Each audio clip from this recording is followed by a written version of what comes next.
Hello दोस्तों, तो जैसा कि पिछले एपिसोड में हमने देखा कि ज़्यामियन की मुलाकात कनान कॉलेज के प्रिंसिपल मास्टर टियांची से हो चुकी थी, जो कि यहाँ एंशिएंट रेल्म में ज़्यामियन का साथ दे रहे थे क्योंकि ज़्यामियन उसकी इनर कनान एकेडमी से बिलोंग करता था। दूसरी तरफ हम देखते हैं कि यहाँ पर कमिंग एज सेरेमनी भी शुरू हो जाती है, जहाँ पर बारी बारी करके एंशिएंट क्लैन के वॉरियर्स को आगे की तरफ बुलाया जा रहा था ताकि इन लोगों के ब्लड लाइन का टेस्ट किया जा सके। इसी तरह करते करते गुयाओ की बारी आ जाती है, जो कि 8 ग्रेड के ब्लड लाइन का ऑनर था, यानी कि उसकी पावर काफी ज्यादा खतरनाक थी और साथ ही साथ कमिंग एज सेरेमनी के रूल्स के हिसाब से वो किसी को भी फाइट के लिए चैलेंज कर सकता है, जिसके लिए उसने ज़्यामियन को चूज किया। ज़्यामियन ने भी गुयाओ के साथ जबरदस्त फाइट करी। ये फाइट काफी ज्यादा खतरनाक थी, जहां पर लास्ट में आते आते हम देखते हैं कि ज़्यामियन ने अपने डिस्ट्रक्टिव एंग्री बुद्धा लोटस का इस्तेमाल किया और इसी से वो गुयाओ को हरा देता है। गुयाओ तो जान से मारा जाता, लेकिन तभी अचानक वहां पर एक मास्टर आते हुए गुयाओ को बचा लेते हैं। साथ ही साथ उन्होंने सब लोगों के सामने ज़्यामियन को विनर भी डिक्लेयर कर दिया था, जिसकी वजह से एंशिएंट क्लैन वाले लोग अब ज़्यामियन की इज्जत करने लगे।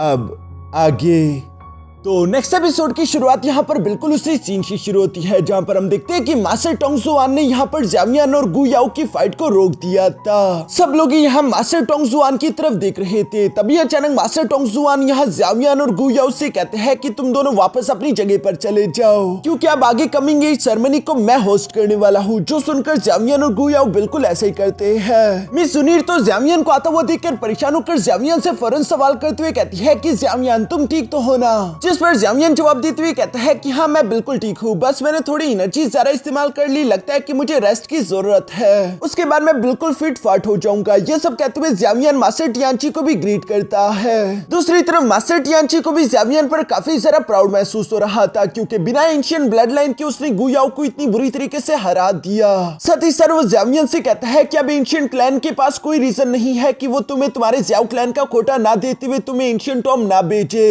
यहाँ जब मास्टर टियांची ये सब कह ही रहे थे, तभी अचानक दूसरी तरफ हम मास्टर टोंगजुआन को देखते हैं, जो कि जुनीर की तरफ देखते हुए कह रहे थे कि जुनीर अब अगली बारी तुम्हारी है। जो सुनकर जुनीर ज़्यामियन की तरफ देखते हुए कहती है कि ज़्यामियन मैं जानती हूँ कि यहाँ पर तुम्हारे साथ काफी नाइंसाफियां की जा रही है, लेकिन मुझ पर भरोसा रखो, सब कुछ मैं ठीक कर दूंगी। जो सुनकर ज़्यामियन मुस्कुराते हुए कहता है कि बेवकूफ लड़की, तुम्हें इतना ज्यादा सोचने की कोई जरूरत नहीं, मैं अपना ख्याल रख सकता हूँ। ये सुनकर जुनीर धीरे से मास्टर टोंगजुआन की तरफ बढ़ने लगी, जहाँ वो उनके पास पहुंचकर काफी गुस्से से उनकी तरफ देखती जा रही थी। यहाँ जुनीर की आंखों को देखकर मास्टर टोंगजुआन भी एक लंबी सांस लेते हुए कहता है कि नादान लड़की, तुम जानती हो कि तुम हमारी गु क्लैन की लीडर की बेटी हो, तुम्हारे रेपुटेशन के हिसाब से ज़्यामियन के साथ ये सब होना तो तय था, और वैसे भी मुझे लगता है कि ज़्यामियन को खुद भी इन चैलेंजेस की जरूरत है। जब तक उसे एंशिएंट क्लैन से ये चैलेंजेस नहीं मिलेंगे तब तक बाकी के सब लोग उसे एडमायर नहीं करेंगे। लेकिन मिस जुनीर गुस्सा होते हुए कहती है ये आखिरी बार है कि एंशिएंट क्लैन ने ज़्यामियन को टारगेट किया, इसके बाद ऐसा नहीं होना चाहिए।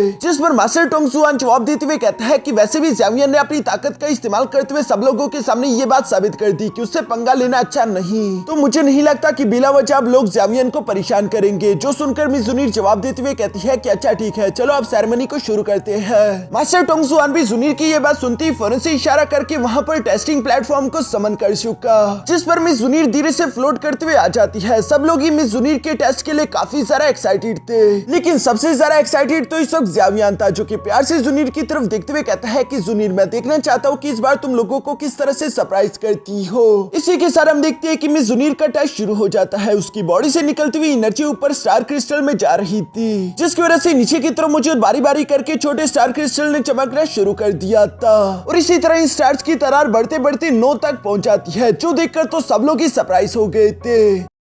गु क्लैन का मास्टर गुशेंग ये देखकर सरप्राइज होते हुए कहता है कि 9 स्टार, वाओ ये तो कमाल हो गया, लगता है कि हमारी गु क्लैन में एक और डोशेंग लेवल की कल्टीवेटर पैदा होने वाली है। इवन कि मास्टर टोंगजुआन को भी यहाँ जुनीर पर काफी ज्यादा प्राउड महसूस हो रहा था, लेकिन तभी अचानक हम देखते हैं कि जुनीर की बॉडी से और भी जरा खतरनाक एनर्जी अनलीश होने लगी, जो देखकर तो मास्टर जुआन भी सरप्राइज रह गए थे। वो हैरान होते हुए कहते हैं कि जुनीर 9 स्टार के पीक पर पहुंच चुकी और अभी भी उसकी बॉडी से लगातार ब्लड लाइन एनर्जी अनलीश हो रही है। यहाँ पर हम देखते हैं कि देखते देखते ही देखते 10वां स्टार भी चमकने लगा। यानी कि मिस जूनियर के एंशिएंट ब्लड लाइन की वजह से पूरे के पूरे 10 स्टार चमकने लगे थे। सब लोग मिस जूनियर की पावर देखते हुए कह रहे थे कि वाह क्या टेरिफाइंग ब्लड लाइन पावर है। मिस जूनियर की ये एंशिएंट ब्लड लाइन पावर इतनी ज्यादा टेरिफाइंग थी कि वो स्टार क्रिस्टल भी इस पावर को झेल नहीं पाया और अचानक से वो ब्लास्ट कर जाता है। और इस वक्त सब लोग देख पा रहे थे कि मिस जूनियर के आसपास 10 छोटे से स्टार चमक रहे हैं, जिन्हें मिस जूनियर ने अपनी पावर्स का इस्तेमाल करते हुए कंबाइन करके एक कर दिया था। और इसी एक क्रिस्टल की पावर को वो हवा में भेज देती है, जो पावर काफी ज्यादा खतरनाक थी। सब लोग इस प्रेशर को महसूस कर पा रहे थे। मास्टर टोंगसुआन तो जूनियर की ये पावर देखकर खुश होते हुए कहता है कि वाओ हमारे बीच एक डिवाइन रैंक की ब्लड लाइन अपीयर हो चुकी है। इवन की मास्टर टियांची भी जूनियर से इंप्रेस होते हुए कहता है कि गू क्लैन वाकई में काफी ज्यादा लकी है जो उनके पास डिवाइन रैंक की एंशिएंट ब्लड लाइन अपीयर हो गई। जबकि वहीं पर मौजूद ज़ावियन भी जूनियर के लिए काफी ज्यादा खुश दिखाई दे रहा था। इसके बाद जूनियर का टेस्ट कंप्लीट हो गया। तभी अचानक मास्टर टोंगसुआन फौरन से जूनियर के पास आते हुए सब लोगों के सामने जूनियर की तारीफ करने लगा और साथ ही वो सब लोगों के सामने अनाउंस करते हुए कहता है कि हमारी गू क्लैन की लीडर की बेटी जूनियर, इसके पास डिवाइन रैंक का एंशिएंट ब्लड लाइन है। इसी वजह से जूनियर को इनाम के तौर पर मिलेगा 7 कलर का क्लैन मार्क। ये कहती वो फौरन से 7 कलर हेवनली एम्परर ब्रुश को समन करना शुरू कर देते हैं, जिसे पिछले 1000 साल से इस्तेमाल नहीं किया गया था।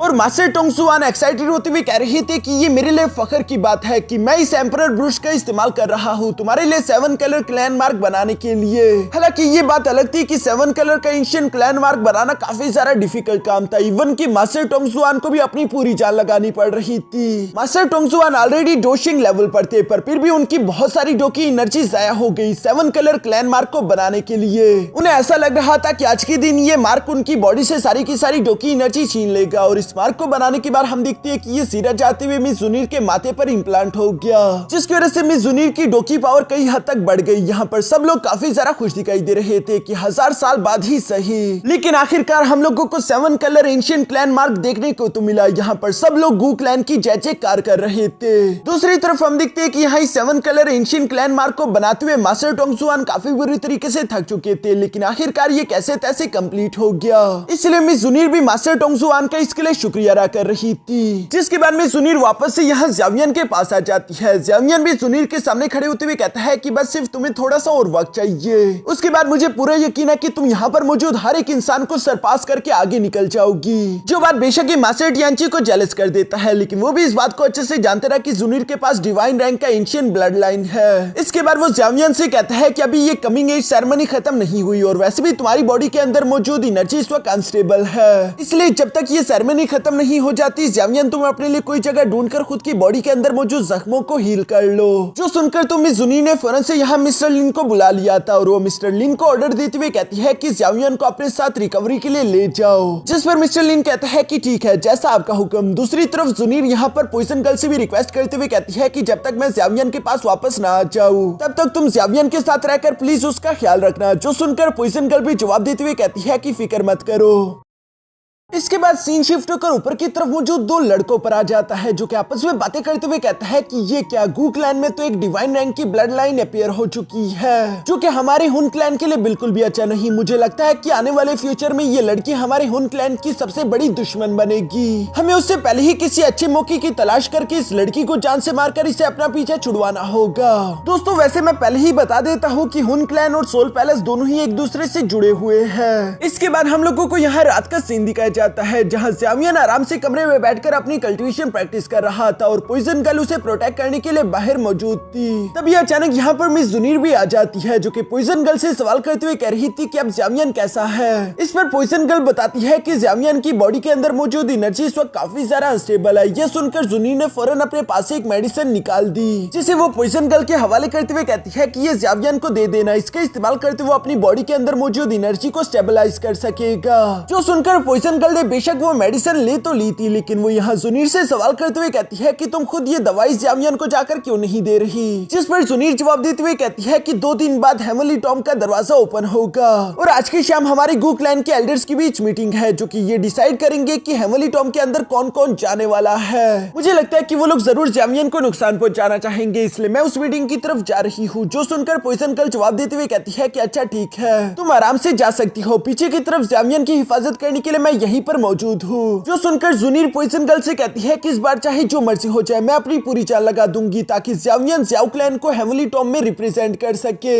इसके बाद सीन शिफ्ट होकर दूसरी तरफ गू क्लैन के एल्डर्स की मीटिंग पर आ जाता है, जहां पर मास्टर टोंगसुआन सब लोगों से कह रहे थे कि हम लोग अच्छे से जानते हैं कि टोटल 8 एंशिएंट क्लैंस है और हर एक क्लैन के लिए हेवनली टॉम में जाने के लिए सिर्फ 2 ही सीट्स अवेलेबल थी और रूल्स के हिसाब से अगर कोई एंशिएंट क्लैन अपने वॉरियर्स को यहाँ पर नहीं भेजता तो उनकी सीट्स भी हमें मिल जाएगी। पर फिलहाल ये लोग यही डिस्कस कर रहे थे कि हमारे पास 6 कैंडिडेट्स है जबकि हमारे पास सीट्स की कमी है, अब हम क्या करें। इस पर वहीं पर मौजूद एक एल्डर कहता है कि हमारे पास ज़्याओ क्लैन की सीट्स अवेलेबल है। ये सुनकर दूसरा एल्डर जवाब देते हुए कहता है लेकिन ज़्याओ क्लैन का एक लड़का ज़्यावियन आया हुआ है, क्या तुम लोगों को नहीं लगता कि ज़्यावियन को वो सीट मिलनी चाहिए। इस पर मास्टर गुशेंग जवाब देते हुए कहता है कि नहीं, ज़्याओ क्लैन ऑलरेडी कई सालों पहले ही डिक्लाइन हो चुका और चूंकि अब ज़्याओ क्लैन की किसी भी मेंबर के पास एंशिएंट ब्लड लाइन नहीं है तो मुझे नहीं लगता कि उन्हें ये सीट मिलनी चाहिए। मुझे पूरे यकीन है कि ज़्यावियन इस बात को समझ पाएगा, हम उसकी सीट अपने लिए लेंगे। ये सुनकर तभी अचानक वहाँ जुनीर आ गई जो कि कहती है कि नहीं, ऐसा नहीं होगा। ये सुनकर सब लोग नीचे की तरफ देखने लगे जहाँ से जुनीर धीरे धीरे सामने की तरफ आ रही थी और वो कहती है कि तुम लोग इस तरह से नाइंसाफी नहीं कर सकते।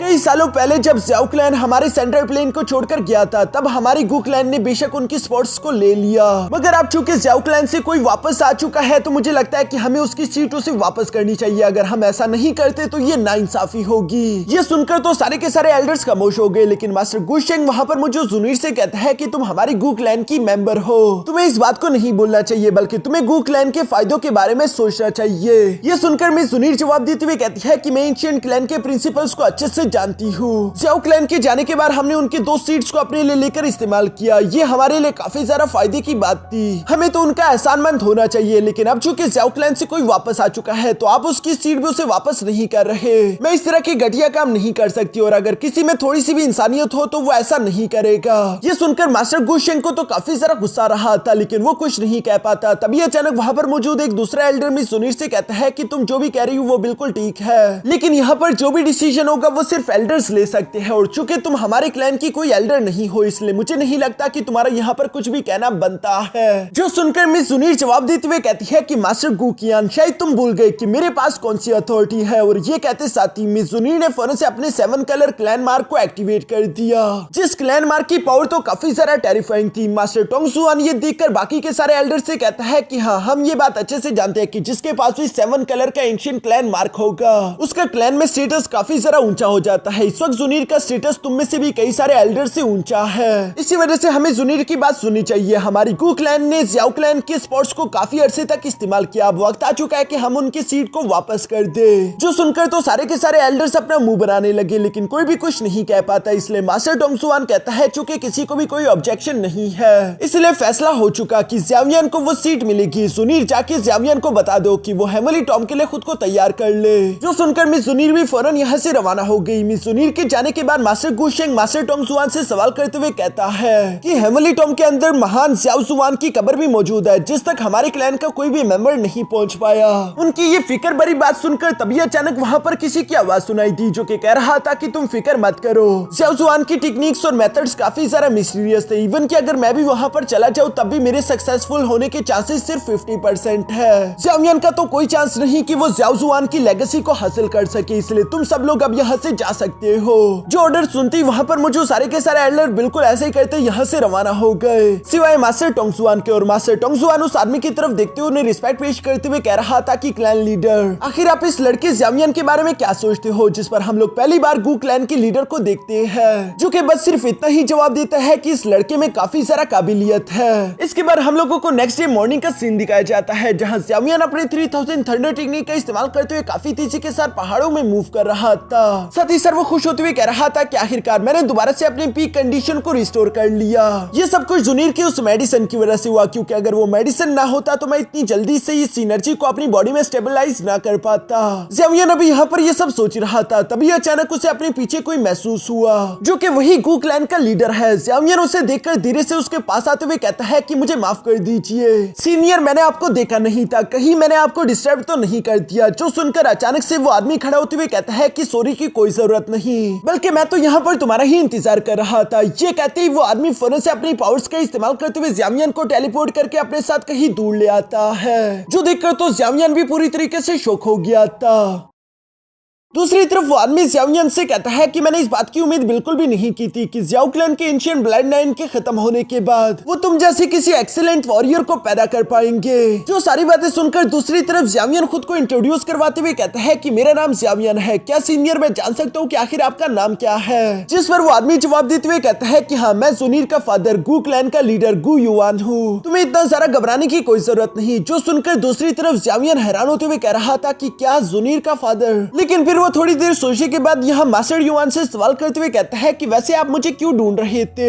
इस पर मास्टर युआन कहता है कि वो टाओशी एम्परर का जेड लॉकेट, क्या वो तुम्हारे पास अभी भी मौजूद है। जो सुनकर तो ज़ियाओयान थोड़ा सा घबरा गया। दूसरी तरफ मास्टर युआन ज़ियाओयान से कहते हैं कि टाओशी एंशिएंट एम्परर के मरने के बाद उसका इंपीरियल रेलिक पीछे की तरफ छूट गया, जिसमें इतनी ज्यादा पावर है कि उसका इस्तेमाल करते हुए कोई भी डोडी लेवल तक पहुंच सकता है। और इसी इंपीरियल रेलिक के लिए सारे के सारे 8 के 8 एंशिएंट क्लैन आपस में एक दूसरे से जंग लड़ना शुरू हो गए थे। बहुत बड़ी जंग हुई। एंड में यही हुआ कि उस इंपीरियल रेलिक के दरवाजे की चाबी बीच में से टूटकर 8 हिस्सों में डिवाइडेड हो गई थी, जिनमें से एक एक पीस अलग अलग एंशिएंट क्लैन के पास चला गया। और इस वक्त तुम्हारे पास जो जेड पीस मौजूद है वो आखिरी 8वां पीस है। जो सुनकर ज़ियाओयान हैरान होते हुए कहता है कि क्या कहा इंपीरियल रेलिक, और ये कहते ही ज़ियाओयान को याद आया कि वो एक बार पहले भी इस एनर्जी को महसूस कर चुका है। दूसरी तरफ मास्टर युआन ज़ियाओयान से कहता है कि हुन क्लैन काफी अरसे से तुम्हारे पीछे पड़ा हुआ है। दोस्तों, जैसा कि मैं बता चुका हूँ कि हुन क्लैन को अब तुम लोग सोल पैलेस की तरह समझ सकते हो, इसलिए मास्टर युआन ज़ियाओयान से कह रहा था कि हुन क्लैन ने ही तुम्हारे फादर को कैप्चर किया और ये सब कुछ उसी टाओशी एंशिएंट एम्परर जेड पीस की वजह से हो रहा है। मैं जानता हूँ कि ज़ियाओयान ये काफी ज्यादा मुश्किल होगा, लेकिन तुम वो जेड लॉकेट मेरे हवाले कर दो, मैं उससे अपने पास महफूज रखूंगा। जो सुनकर तो ज़ियाओयान एक कदम पीछे हटा लेता है। मास्टर युआन भी समझ गया था कि ज़ियाओयान इतनी आसानी के साथ वो जेड पीस मुझे नहीं देगा। दूसरी तरफ ज़ियाओयान यहाँ मास्टर युआन से कहता है कि उस जेड पीस के ऊपर मेरे फादर का सोल इम्प्रिंट लगा हुआ है, मुझे उसकी जरूरत है ताकि मैं उससे पता लगा सकूं कि मेरा फादर इस वक्त जिंदा है या नहीं, इसलिए मुझे माफ कर दीजिए, लेकिन वो जेड पीस तो मैं आपको नहीं दे सकता। यहाँ पर इससे पहले कि मास्टर युआन कुछ भी कह पाते तभी अचानक वहाँ पर मिस ज़ुनिर आ गई, जो कि सीधा अपने फादर के सामने आकर खड़ी हो जाती है। दूसरी तरफ मास्टर युआन भी अपनी बेटी ज़ुनिर को देखते हुए कहता है कि ये लड़की भी ना, चलो मैं ही यहाँ से जा रहा हूँ। और ये कहते ही मास्टर युआन फौरन यहाँ से चले गए। जिनके जाने के बाद मिस ज़ुनिर ज़ियाओयान से कहती है कि आखिर मेरे फादर तुमसे किस बारे में बात कर रहे थे, कहीं उन्होंने तुमसे टाओशी जेड एम्परर का लोकेट तो नहीं मांगा। जिस पर ज़ियाओयान मुस्कुराकर जवाब देते हुए कहता है कि फिक्र मत करो, वो सिर्फ मुझसे कुछ बातें डिस्कस कर रहे थे, उन्होंने मुझे प्रेशराइज नहीं किया। जिस पर मिस ज़ुनिर भी शांत होते हुए कहती है कि अच्छा तो ये बात है। फिर वो खुश होते हुए ज़ियाओयान को खुशखबरी सुनाते हुए कहती है कि वैसे तुम्हारे लिए अच्छी खबर है, हमारे एल्डर्स ने तुम्हें हेवनली टॉम में जाने की इजाजत दे दी। जो सुनकर तो ज़ियाओयान भी खुश हो गया और वो साथ ही साथ मिस ज़ुनिर का इसके लिए शुक्रिया भी अदा करता है। इसके बाद नेक्स्ट सीन में हम लोगों को हेवनली टॉम का सीन दिखाया जाता है, जहाँ पर 7 एंशिएंट क्लैन के 14 वॉरियर्स पहुंच चुके थे और 8वें एंशिएंट क्लैन के ज़ुनिर और ज़ियाओयान भी यहाँ अपने फ्लाइंग हॉर्स का इस्तेमाल करते वहाँ पर आ जाते हैं। चूंकि टोटल 8 एंशिएंट क्लैन और हर एक एंशिएंट क्लैन में से सिर्फ 2 ही मेंबर अंदर की तरफ जा सकते थे, इसलिए इस वक्त यहाँ पर टोटल 16 मेंबर्स मौजूद थे। जहाँ पर आती मिस ज़ुनिर सब लोगों के बारे में ज़ियाओयान को बताने लगी। वो सबसे पहले अपनी गु क्लैन के एक मेंबर के बारे में ज़ियाओयान को बताती है, जिसका नाम ब्रदर किंग यांग था और ये आगे चल के ज़ियाओयान का काफी अच्छा दोस्त भी बनेगा। इसके बाद मिस ज़ुनिर बताती है कि उस साइड तुम देख पा रही हो वो दोनों याओ क्लैन से है। इसी तरह मिस ज़ुनिर बाकी की भी क्लैन मेंबर्स के बारे में बताने लगी कि ये यान क्लैन के मेंबर्स है, ये है शी क्लैन के मेंबर्स, ये है ली क्लैन के मेंबर्स और ये है लिंग क्लैन के मेंबर्स। ज़ियाओयान यान क्लैन के मेंबर्स को तो पहले से ही पहचानता था, उन्हें देखकर वो खुश होने लगा, लेकिन वहीं पर मौजूद 2 इवल लड़कों को देखकर वो समझ जाता है कि ये दोनों यकीनन हुन क्लैन से है। जिस पर मिस ज़ुनिर भी बताती है कि हाँ ज़ियाओयान तुमने बिल्कुल सही कहा और इनमें से एक लड़का हुनया है, जिससे तुम्हें जरा बचकर रहना होगा, क्योंकि वो हुन क्लैन के टॉप जीनियस लड़कों में से एक है, जो कि इस वक्त यहाँ हुन क्लैन को रिप्रेजेंट करने के लिए आया हुआ है। ये सुनकर ज़ियाओयान ज़ुनिर से कहता है कि फिक्र मत करो, जब मैं एंशिएंट क्लैन में शुरू में आया था तो हुनया से पहले ही मेरा आमना सामना हो चुका है। यहाँ पर ये सारी बातें चल रही थी, तभी अचानक वहाँ पर थोड़ी सी हलचल हुई और हम देखते हैं कि मास्टर टोंग जुआन यहाँ पर पहुंच गया, जो कि आते साथ ही अपनी गोल्डन एनर्जी यहाँ हेवनली टॉम के दरवाजे में डालना शुरू कर देता है। साथ ही साथ मास्टर टोंग जुआन सब लोगों को बताने लगा कि तुम में से हर एक क्लैन के सिर्फ 2 मेंबर ही अंदर की तरफ जा सकते हैं। इस हेवनली टॉम के अंदर तुम लोगों को 3 साल का अरसा मिलेगा, तुम में से कोई भी 3 साल से ज्यादा अंदर की तरफ नहीं रह सकता। जैसे ही तुम लोगों के 3 साल पूरे होंगे, ये हेवनली टॉम फौरन से तुम लोगों को टेलीपोर्ट करके बाहर भेज देगा। जबकि साथ ही साथ मास्टर टोंग जुआन ये भी बताता है कि अंदर के 3 साल बाहर के सिर्फ आधे साल के बराबर होंगे। तभी अचानक हेवनली टॉम का दरवाजा ओपन हो गया। दूसरी तरफ ज़ियाओयान ये सारी बातें सुनकर उस हेवनली टॉम के दरवाजे की तरफ देखते हुए कहता है कि 3 साल मैं मेरे ज़ियाओ क्लैन के लिए इस बार इस अपॉर्चुनिटी को मिस नहीं करूंगा। यहाँ पर ज़ावियन तो काफी सारा मोटिवेटेड दिखाई दे रहा था। इसी के साथ मास्टर टोंगसुआन ने उन सबको अंदर जाने की इजाजत दे दी थी, इसलिए सब लोग बारी बारी फ्लोट करते हुए हेमली टॉम के अंदर की तरफ रवाना हो गए। ज़ावियन और जुनीर भी एक दूसरे की तरफ देखकर मुस्कुराते हुए फौरन से अंदर की तरफ चले जाते हैं, जबकि आखिर में पीछे सिर्फ यहाँ पर हुन क्लैन के वो दोनों वॉरियर बचे थे जो कि पता नहीं कुछ इवल प्लानिंग बना रहे थे, क्योंकि एक दूसरे की तरफ देखते हुए वो लोग इवल्स की तरह मुस्कुराने लगे, जैसे कि उन लोगों का इरादा जुनीर और ज़ावियन के लिए बिल्कुल भी अच्छा नहीं। और यहाँ इसी सीन के साथ हमारा ये एपिसोड यहीं पर खत्म हो जाता है।